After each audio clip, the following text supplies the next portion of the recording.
What's good, y'all? Welcome back to my review for this week's episode of My Hero Academia Season 6. Holy mother of God, bruh! This episode was absolutely fucking insane. Y'all will see this in my reaction, which will be dropping tomorrow. But yeah, this episode was insane, bro. I lost my fucking shit on numerous occasions during this episode. And bro, the ending. That ending is straight up bullshit. Y'all motherfuckers cannot end the episode there. But bro, the next episode preview,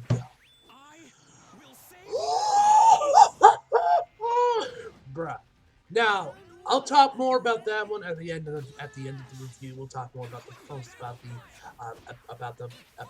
next episode preview then. But I'm gonna tell y'all this right now. Y'all might get the episode discussion next week. Like, y'all know, if you guys have been longtime fans and subscribers to the channel, you guys know since season 3 I've been doing this. I've been doing episodes. Each season has been getting an episode discussion. It's not that I necessarily plan for them, they just always keep happening. And for some reason, since season 3, it's always been episode 9.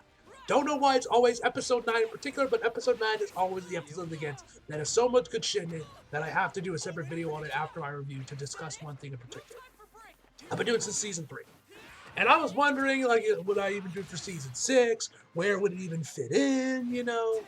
But then when I see that is the episode preview, and then there was also some screenshots that leaked that I thought were for this episode, but I'm pretty sure that was for next week's episode, the Bakugo episode. I think that we're gonna get the episode discussion there, talk about Bakugo's character. Now that's just me speculating from what we have seen and like little other things I've seen. I could be wrong, and then there's not as much as I thought. There's not as much as I thought was there beforehand, but we'll have to wait and see how that. Like I said, I'll talk more about that at the end of the video. But without further ado, man, let's just jump right into this actual episode. Oh, one other thing, guys, I forgot to mention this right before we went in. But tonight's Full Gear, so if you guys see a delay in the review, it doesn't come out till later tonight. That's why. As always, I'm going to hopefully try and my fingers crossed that I get through all the audio before Full Gear starts. But yeah, got Full Gear, so yeah, the review ends up coming up way later than usual. You guys know why, but yeah. So one thing I want to mention real quick that I noticed before we jump right before the episode actually begins is that during the recap right before the OP where they was recapping the last episode, I don't know if this played during that episode during last week's episode as well, and I just didn't notice it. But if you paid attention to the music that was playing during the recap, it actually sounded like they did like a redone version of Yusei Run's instrumentals. It kind of sounded like that a little bit. Honestly, I thought the song they used right there was really good. I don't know if that's a new track they had for season 6 or like an older track, but it sounded like a remix or whatever of Yusei Run, but I really dug it. Anyway, once the episode actually does begin with Momo explaining to everyone what the plan is, and that Giga Monkey has about 25 meters, and as it's going on, we see everyone laying down their traps. We see Mudman, he's like obviously mudding up the floor to get Mafia to stay down there so they can obviously open his mouth, and of course give him the sedative, which we find out that they have to give it to him orally, shove it into his mouth. They can't just inject it to him, which makes sense. I mean, look at the dude's skin, how big he is. How do you plan on getting a syringe through all that? You're gonna have to just shove it into his mouth. So we see, Mudman, he's mudding up, he is softening up the floor. We see Mineta putting down a bunch of his balls on the ground as well, where it's muddied up. And as he's doing that, Mina shows up as Mineta says that Miss Midnight isn't going to die. She must still be alive. There's no way she can defeat that easily. Mina then tells Mineta, don't worry, we're going to still keep having classes. And then, it took me a second to realize what she was doing at first, but we see Momo opening up her chest and dropping packs of dynamite. Yes, dynamite, explosives, bombs down into this muddied up surface. She drops a bunch of them down there. She questions whether or not to, should I save some for later? She's like, no, I can't spare any strength for this. Although, judging from what we see later on the episode, it seems like she did leave some lying around. Given what we see her actually pull that around the midpoint of the episode. But we'll talk about that when we get there. So, then we get back to Mount Lady, who is still holding on to Makia. Now, one thing I thought was kind of interesting thing with the Japanese is that she's screaming to Kami Wood, wake up, to tell him to wake up. But if you pay attention to what she actually said in the Japanese, unless I misheard it, she actually calls him senpai, which I thought was kind of weird because I always kind of assumed that they were like about the same level in terms of like their hero words. They had about the same amount of experience, and they came off like they were friends. So it's interesting that she actually calls him senpai. thought that was kind of interesting. I don't know if I just misheard that or something, but it sounded like she called Kami Wood senpai. But I just thought that was interesting that she sees Kami Wood as like an elder or someone of a higher, I guess, prominence on the hero totem pole or whatever. Because they've always kind of come up from what we've seen the screen time they have since season 1. They were kind of like about equal footing, about equal experience, and they were kind of friends. I don't know. Thought that was kind of interesting. Anyway, Spinner sees that mountain lady is still holding on to him, and he starts talking to Mr. Compress. They're like, "Hey, is there any way we can get her off?" He's like, "Bro, how do you expect us to do it from here?" And then we get back to Makia. He lets out a loud scream. I love the frame of him, the shot of him when he's like screaming out there. I love the shot of that one. Shout out to the storyboard artist. So that's when Makia actually falls into the softened ground and falls to the floor. And interesting enough, this dude basically falls right in front of Momo, which I thought was interesting. Like the dude just gets presented to Momo on a silver, like, "Hey, here you go," which I thought was kind of funny. So everyone gets into position. They're all grabbing onto the rope, trying to get Makia to open up his mouth. And but I gotta say, whoever worked on Sato, man, whoever did the animation for Sato, bro, this man went off with the shadows. This man got some of the harshest shadows I have ever seen on a comic book character in anime before. Like, bro, this man just went off with the shadow. So as you got him, you got Kendo, and you also got Beast. They're all like trying to hold him back with using the ropes that were already on his chin. Then we see Fine Chick and Sarah wrapping their like vines of tape around his throat. Obviously, they're all trying to get him to open up his mouth. Doesn't really work. He breaks through, and then we head over back to the league, where we then see Ojiro, Shoji, and Aoyama are all coming right towards the League of Villains on their back. They come in there. Aoyama uses his laser. That's when we see a bunch of the discs from Kaminari get thrown at the League of Villains. He comes up there and like, bro, I'm like, yo, let's go. Kaminari, he's awesome, bro. Let's do this shit. And then, of course, my man gets handled like a bitch. I'm like, bro, this is Kubo's favorite character.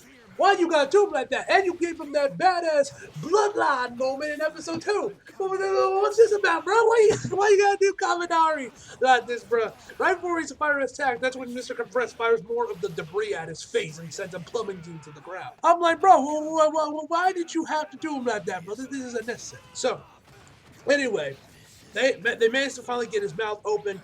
Momo tells everyone that everyone's a chance, and they all start throwing their like sedatives, like capsule things, all out. I'm wondering, is this actually gonna work? And then of course he just blows all that shit away like the big bad wolf. And this I thought was pretty cool. Dobby uses this opportunity to then to use his flames into like his I guess air stream or whatever you want to call it, like blowing away, which just completely engulfs like half the forest in flames. Obviously, Dobby isn't a fan of smoke is better, as we can very well tell. So then Dobby gives us a quick little expansion on what exactly Makia's quirks are. He basically where he doesn't really feel where he can turn acceleration into energy. He doesn't really feel pain, apparently doesn't. And all this is and many more, as the good doctor said. And this is how Makia is able to last so long on the battlefield.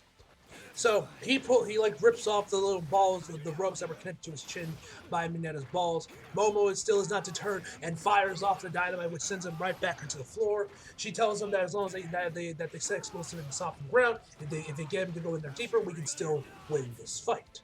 So then, we have Mr. Compress and Spinner once again arguing, but that's when Skeptic, who, by the way, we still have no idea why the fuck Dobby decided to bring him. What exactly could Skeptic bring to the table to this fight? Because obviously we know that the League of Villains is going to be joining up with Shigaraki. I was blanking out his name for a second for some reason. Shigaraki. And I'm like, bro, why is he here? He's not part of the league. He's with Reed Destro. His quirk deals with computers. Why is he here? What purpose does this man say? I don't know. Maybe given the next episode preview, we might finally find out next week. But we'll have to wait and see on why the hell Skeptic is here as well. Anyway, more of the pros come in there to take care of the League of Villains. That's when Mount Lady Graham goes on top of Makia and forcefully opens up his mouth. And so then that's when we finally see Mina covered up in her acid cocoon thing, is coming right towards Makia, ready to throw in her capsule of the sedatives. Also, bro, I gotta say, yo, the song they were playing in here during the section with that like fucking guitar riff that's like all distorted, like oh, bro. That shit goes hard, bro. Like literally, I know I've said this before, but bro, everyone working on this anime is in God mode. The episode directors, the season director, the fucking animators, even the goddamn composers in God mode too, bro. Like, bro, that fucking guitar riff was sick. I cannot wait for the soundtrack to drop on Spotify because I'm adding this shit to my playlist. And actually, one thing I thought was interesting is then we get to the commercial cards next. Is one thing, Momo's hero's name is spelled with a Y, creatine. Even though I swear to God before, or at least in the subtitles anyway, it was always spelled with an I. So I don't know if that was just like a little difference between the U.S. and Japan, because you guys know, because like Bakugo's original name ends with like a U, which is silent in the Japanese, but in like if you guys watch it with a dub and other stuff, it usually only ends in with the O. So this could be just another like minor like spelling difference between the English and Japanese. But I thought it was interesting. I gotta say, I love the render they picked for Kirishima, man. Man, it looks so menacing, man. It looks really fucking cool. I dug the render they used for it. So anyway, we see all Class A, Class B just staring at the fire as the forces get engulfed in flames. We see Kaminari is laying on top of the lap the chick with like the gray jacket or whatever. I'm sorry, I completely forget her name. I completely forgot what her name was. But anyway, this shit was pretty funny. The white kimono or whatever, is that she says like, "Oh, are you okay, Kaminari?" And Kaminari just says, "My head is on your lap." And then if you pay attention, you can see him smiling a little bit. So obviously, Kaminari is a very, very happy man. That's when we cut back over to Mina as she gets through the fire with her little acid armor as Malay opens up his jaw, and as she's about to throw it, Grantomakia starts talking about how wasting time on insects is worse than taking a detour. This is my mistake. The quickest way to master is eliminating everything. I'll stop them from rebuilding. That's when he starts talking. And this, I thought, was genius by Horikoshi. Horikoshi, you absolute mad lad. We see Momo, or rather, no, not Momo. Mina recognizes his voice. Cut back to a flashback from season 4, where we see the creature that I don't know why I can say Momo, that Mina tried to defeat back in season 3 was actually a younger, or at least a very much smaller, Makia. This I thought was so awesome, man. Especially given the comment about how Kirishima plays into this, because I'm pretty sure Kirishima also tried to help as well, but he couldn't really do much or anything, or just stood around. If I remember correctly, I don't remember. It's been a while. We're going back like 3 years from season 4, but this I thought was absolutely ingenious by Horikoshi to connect these two like that. Mina is just frozen in fear, and I love when they transform her back to her middle school outfit. I thought that was pretty cool. I thought that was like some nice little visual storytelling right there. And then she ends up just like kind of like misthrowing it. She doesn't throw it as far as she should have, and she ends up basically missing. And then we see Mina crying her eyes out. She tries to reach it towards her, and we see Makia coming right towards her. I honestly thought this man was straight up about to eat her, honestly. I thought she was just going to go right into his mouth. But you can see his hand coming closer and closer into him. But then at the last possible second, Kirishima comes out of nowhere and saves her, man. This was fucking awesome, bro. Like I said, I loved how they kind of like brought this back to season 4, man, that episode. Funny enough, that was the episode I did the discussion with, and next week looks like we're going to get the discussion. Funny how shit works out like that, man. But anyway, Mina screams out Kirishima, but Tetsu grabs her and takes her away. And this I thought was kind of interesting. He says that he doesn't get burned, but he's still vulnerable to heat just as he is. And somehow Kirishima managed to outrun him, which obviously we know why he outrun him. But I thought it was kind of interesting because you guys remember back in season 5, they made a point about how much Tetsu was training inside a furnace. With like his heat shielding. So it's interesting that when they actually get to like real world combat, Kirishima's like running like he's Usain Bolt and just completely outrunning him. I just thought that was kind of funny, but also pretty cool, man. Seriously. So Makia manages to get back up, grabs the rest of the remaining members of the League of Villains, and they're just about to go, but then Combat Kirishima isn't finished, and he starts crawling up Grantomakia by like digging his claws into his skin as he's crawling up him like he's Spider-Man. This shit was fucking awesome, bro. So As he's marching right towards him, he grabs out his little capsule to send him, but Toga throws one of her knights and manages to break it up. But then she grabs out Mina's capsule and manages that to get inside of his mouth. He gets back, and then one of the floating chick from season 5 grabs Kirishima, takes him away. As Momo, as the rest of Class A fire up these 3 big ass cans that I'm assuming Momo made, because I don't know where else the fuck they got them. Then we see that we have Momo and Jiro up on top of like some hill with these like white cloaks for some reason. I don't know why they're wearing white clothes. Maybe just to hide themselves a little bit to make sure Makia doesn't initially notice them or something. We then see a bunch of the other pros as well as Takami coming towards them. And then we find that Makia isn't even in his final form yet. He transforms into his final form. And I gotta say, the design looks absolutely, and also I gotta say, the OST that was playing through this whole part of the episode, or that little track we had with Mina, that track was also after that like guitar riff, that sub that was going, love that track. They had Yusei Run playing when Kirishima was climbing up Maki, man. That scene was awesome. Seriously, what drugs is this team on, man? Like it's insane just how insane season 6 has been. The quality of the episodes, the air and animation, the fucking set, the OST for season 6 has been absolutely insane, man. Seriously, what drugs is this team on, man? Anyway, he transforms. I gotta say, like I said, I love his design where like his jaw moves up to like his eyes. It's like, and like Brad, like he's like there's more like rocks coming out of his back, man. It looked fucking insane, man. I loved his design. He goes for the attack, and that's when we cut right back to Jakku City with Izuku and Bakugo. And bro, once again, this fucking OST. Bruh, the song that was playing here, I don't know who the fuck the singer is, but shout out to her. That like bro. Oh my god, this song fits this scene so perfectly. I don't know, like I said, I'm not sure if this is an older track from a previous season that was getting reused here, or this is a new track from season 6. But bro, this fucking song, bro, it hits, my man, it hits, brother, it hits. As y'all know, I've been gushing all over this episode, man. This season has just been so fucking good, bro. It's insane just how good this season has been, bro. It's insane, bro. Peak fiction. Peak. Anyway, back to the episode. Nothing gushed about the OST. I don't even know that this song is so fucking insane. I don't even know who the singer is, but bro, if any of y'all know who the singer is, please leave it down in the comments. I want to follow this woman on Twitter and Instagram, bro. She's fucking amazing. Anyway. All right. So Endeavor slowly approaches Shigaraki and tells him, "No matter how powerful you get, we will never surrender to your unbelief and destruction." Shigaraki then slowly gets up, and I fucking love the fact that Shigaraki said this to Endeavor. Out of all the heroes, he was looking right at Endeavor. Now I doubt Shigaraki knows the whole history with Endeavor and Todoroki and everything, but for us as the audience, we know, and I thought this was brilliant by Horikoshi. He says, "Heroes like you always hurt your families just to help people," which we know is very true, given Todoroki and Endeavor's strained relationship, to say the very least. My father told me that.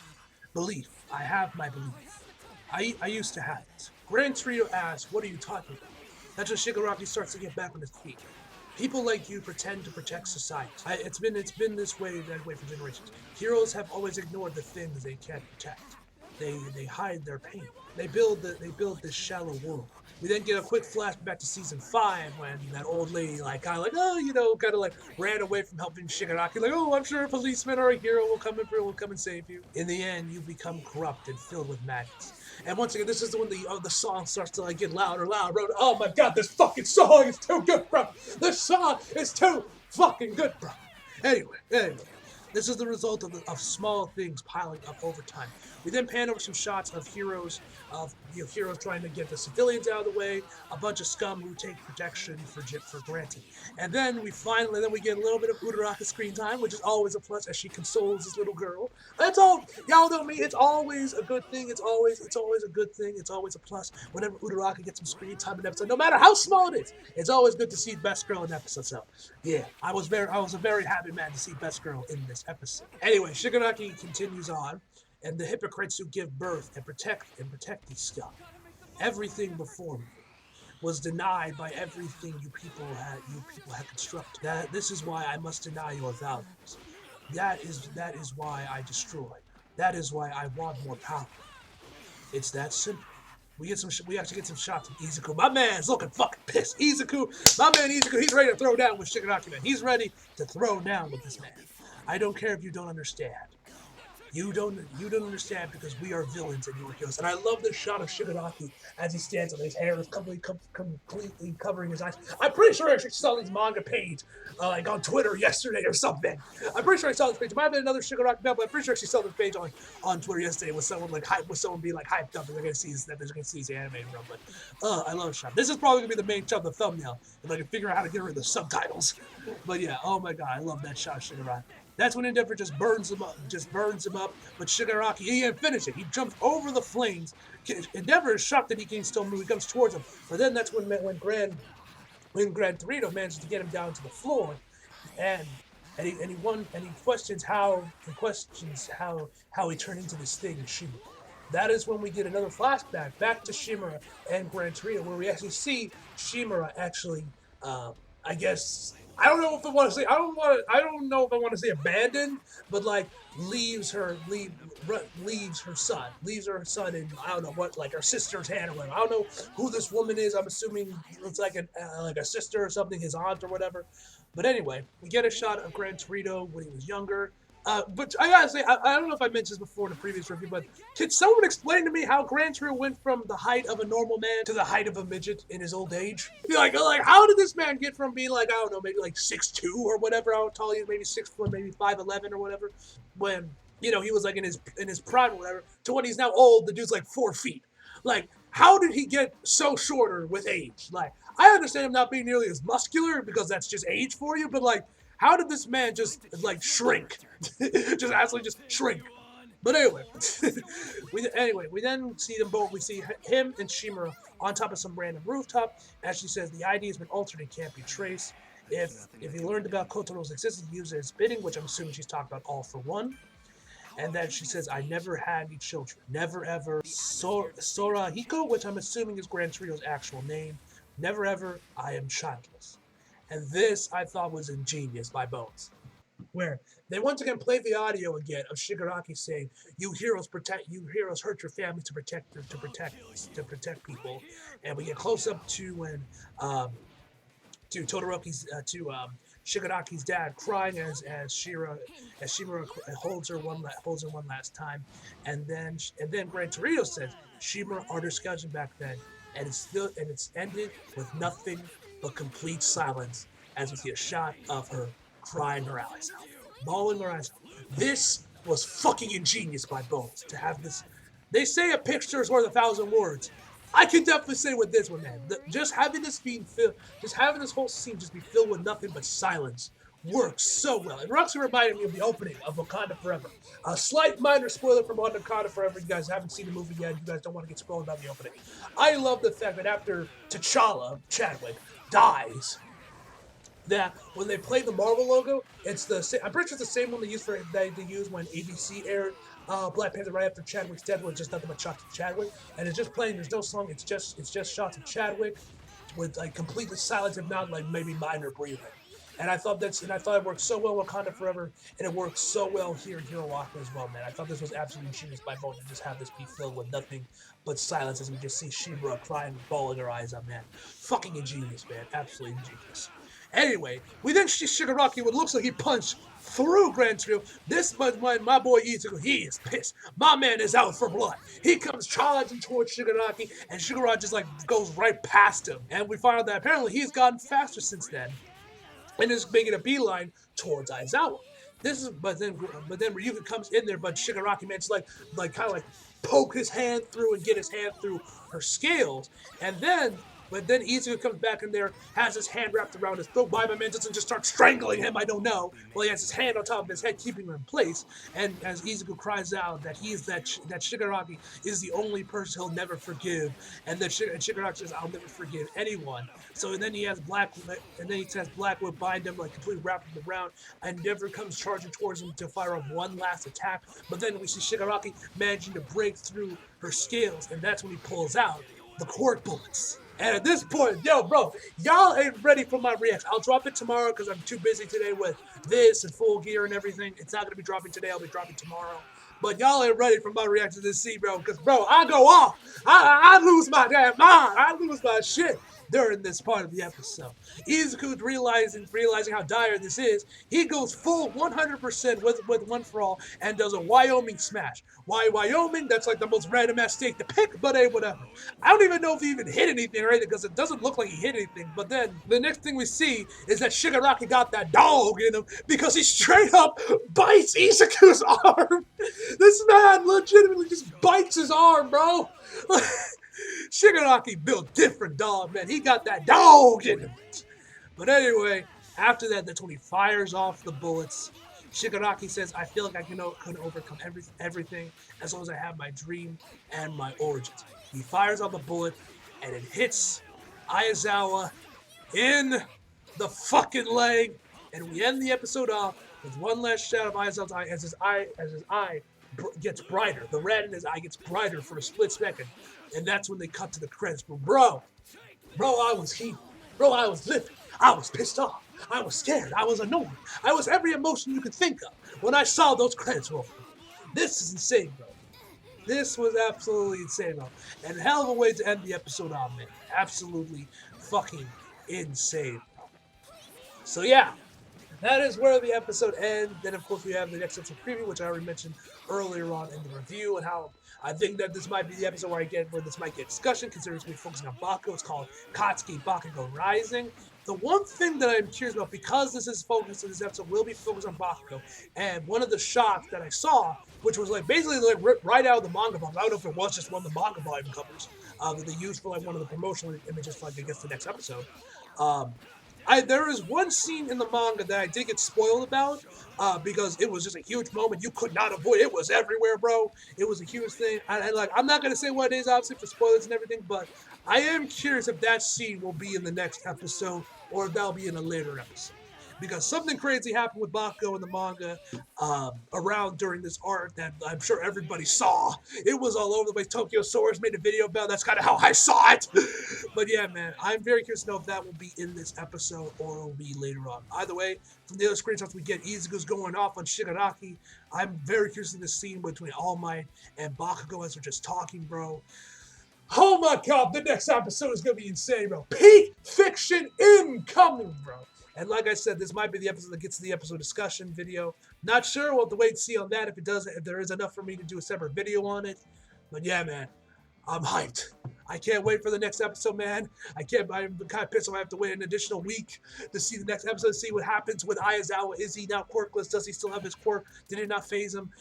What does all this mean, man? It's insane, man. It's absolute fucking bonkers. Anyway, guys, I've rambled long enough in this review. Overall, my final for this episode, to the shock of absolutely nobody, is a 10 out of fucking 10, ladies and gentlemen. So as always, hope you guys enjoyed the video. You like the video, subscribe if you're new. Follow me on my socials if you feel like it. Links down in the description box below. And as always, come back for more. See you guys next time.